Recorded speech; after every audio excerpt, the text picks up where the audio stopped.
Kung pampainit ng tiyan naman ang inyong hanap, meron din sila niyan. Makut Bola-Bola Soup. Pakukuluan muna ang pork stock. Ilalagay ang pork ribs at pork bola-bola. Hayaan lang natin siya na mag-slow braise. Yung key dyan is dahan-dahan lang siya maluto hanggang sa maging tender and juicy siya. Lalagyan ito ng konting asin at white pepper bilang pampalasa. Pakukuluan ulit ng 45 minuto hanggang 1 oras.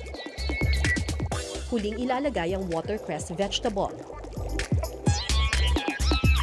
Ilang sandali pa, luto na ang Makut Bola-Bola Soup na mas pinasarap pag nilagyan ng fried shallots at green onions bilang toppings.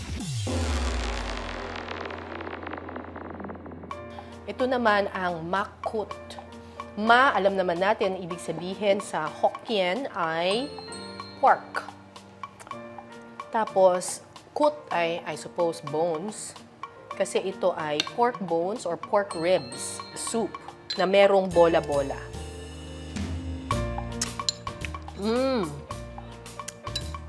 Okay to.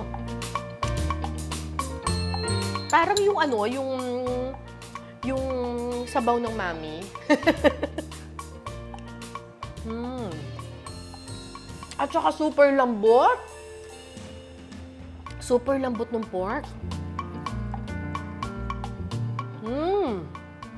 Super lambot ng pork. Tapos yung soup niya, lasang-lasa mo yung, alam mo, pinagpakuluan siya ng baboy. Parang wala masyadong maraming mga preservatives or yung mga nilalagay na iba't ibang mga kung ano-anong seasonings.